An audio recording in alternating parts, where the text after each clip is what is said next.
Hello, my name is Anish, and I want to start up this presentation by just talking about our dependence on capture fisheries.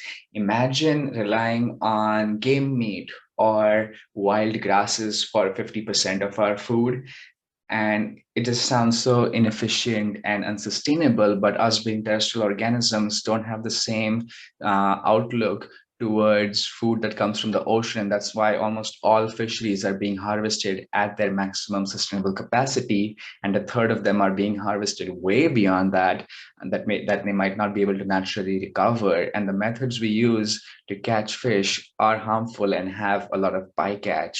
And the solution to all of this is one of the solutions, I would say, is sustainable harvesting of fish. And you might have seen brochures like these suggesting which fish are best to eat. And to understand, to have sustainable harvest, I think one of the most key pieces of information we need is fish stock assessments. To know how many fish we can sustainably catch, we have to know how many fish there are to begin with. And that is not an easy question to answer. So the current methods include trawls, trap nets, electrofishing, diving, and I've myself taken part in a lot of these activities.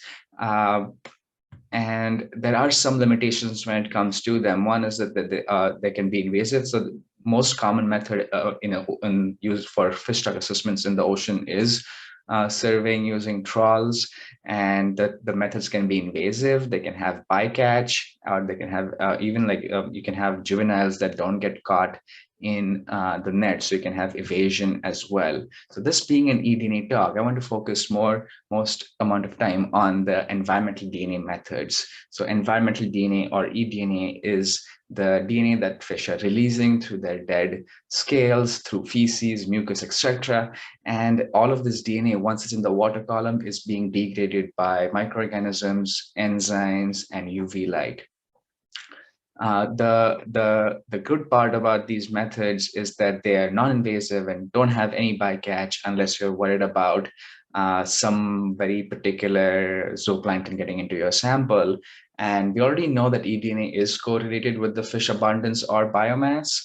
And and this is shown in mesocosm studies as well as field experiments. So the missing link seems to be determining the shedding and degradation rates of this eDNA. And we have so essentially what we're trying to do is back calculate, or we have a certain amount of DNA in our sample. How many fish would there have to be in the water to for me to get this signal? And to answer this question, we need to know how fast they're releasing the DNA and how quickly this DNA is degrading. So our three species of interest in this study were black sea bass, winter flounder, and summer flounder. And here are a few big questions we want to answer. One is, what is their shedding and degradation rates? So once we can put a number on it, we can plug them into our models. Do different species have significantly different shedding and degradation rates? Maybe some species are more mucilated, and the mucus maybe protects the DNA longer, or maybe some fish have a lot more feces and they're shedding a lot more DNA. So that needs to be investigated. Now that we also wanted to answer a more technical question with qPCR assay length. So when we are targeting a certain segment of DNA, when we are looking for a certain species, does it matter if we target a longer versus a shorter fragment of DNA? The longer fragments might degrade faster. And how do these methods compare with trawl catches? So let's begin where we began, is by developing the species-specific assays. So we want to make sure that we target only the species of interest and nothing else. And the good part about having a virtual conference is you can pause the video and take a hard look at the sequences if you want. But I want to focus your attention on these two assays, the winter flounder long and short. This is what we used to determine whether the assay length affects the degradation that we measure. And then all our assays were similarly efficient. All of them had high efficiency and low limit of detection.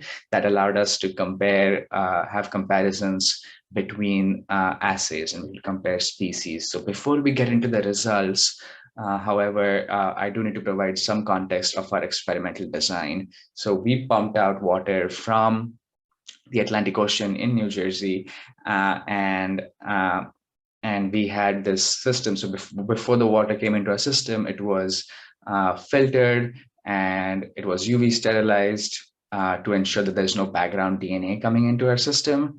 And the first tank in the system had killifish, the second tank had black sea bass, the third tank had winter flounder, and the fourth tank was empty. And this water was constantly circulated, and we took our samples from this empty tank where the water was collected. And this water again was constantly circulated. And we had two such systems. So all of these experiments were done in two replicates. And these were not small systems. The volume was around 8,000 liters, and we had on-site filtration using 0.2 micron filters. So it's on the more smaller end of having filter pore sizes. And so in the first experiment, we worked with black sea bass and winter flounder. And in the second experiment, we studied summer flounder on their own in the same systems. Here are the number of and the mass of each fish we added. Again, you can pause the video to take a look at these numbers, but I want to get into the results. This is what the results look like. So even before adding the fish, we took a few samples to make sure that there is no background eDNA getting there. And once the fish were added, we see the spike of DNA, but over time, this DNA flattens, and this is what we call the steady state. That means the shedding rate of eDNA is equal to the degradation rate. And once we have steady state, we can then remove the fish, and now there's no shedding anymore, there's only degradation. And the yellow and the black dots are the two systems. So you're seeing the two replicate systems.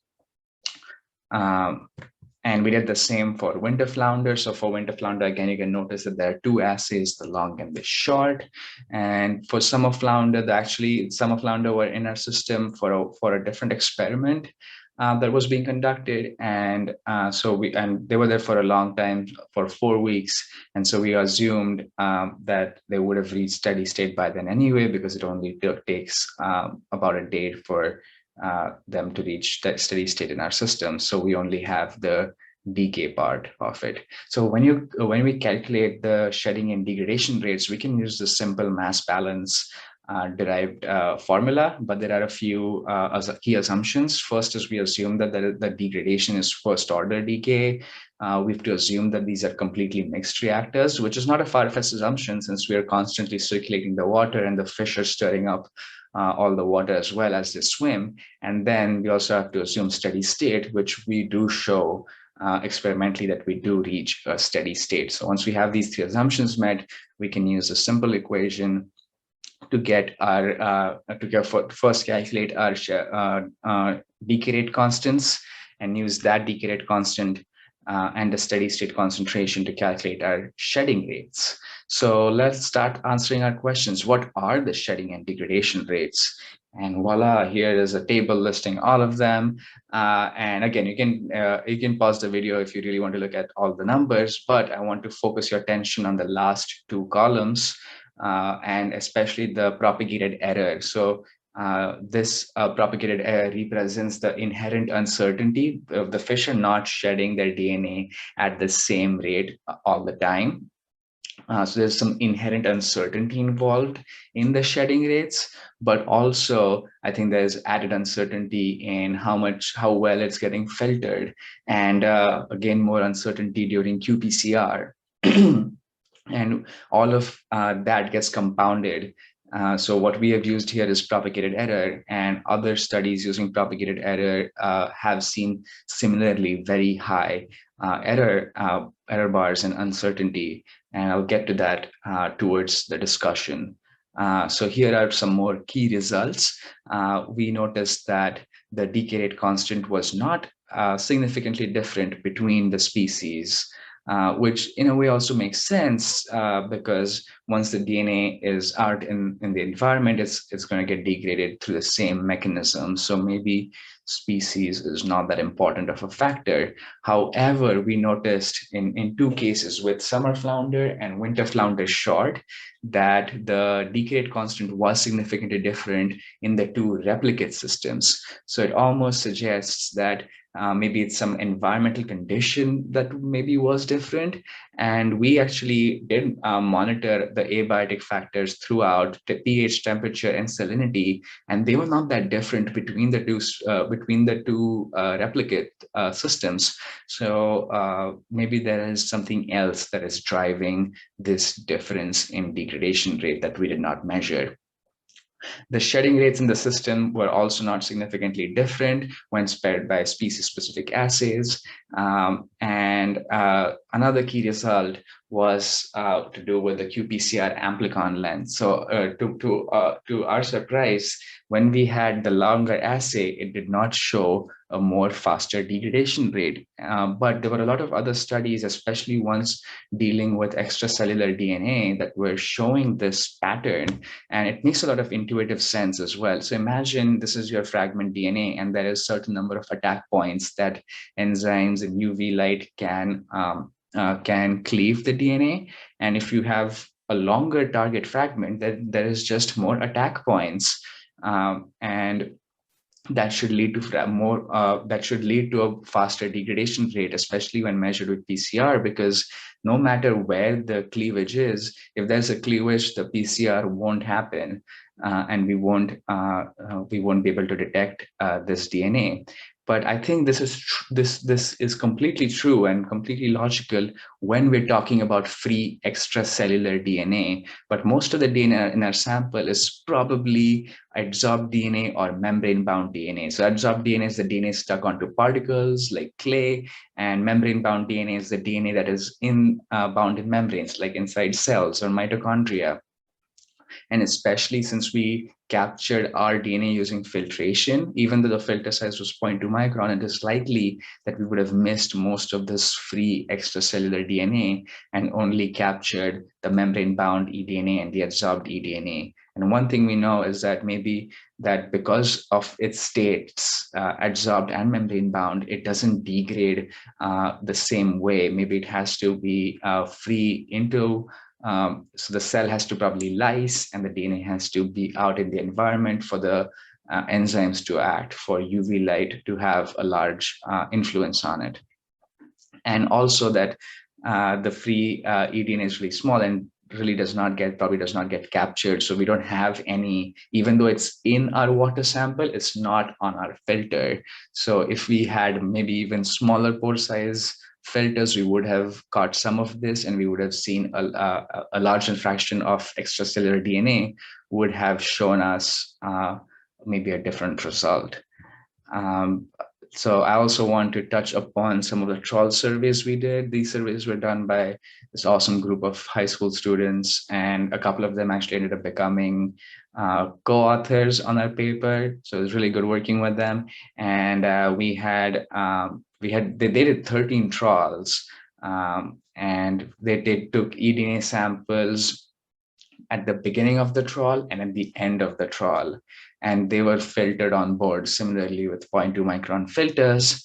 And let's take a look at what we found there. So from 13 trawl catches, we found 2 black sea bass, 1 summer flounder, and 1 winter flounder, which was a little bumming. But even a bigger bummer for me was we did not get any eDNA from any of these target species, which I was really looking forward to applying these models and seeing how we can utilize eDNA for biomass prediction. But this result started to take me in a more different train of thought.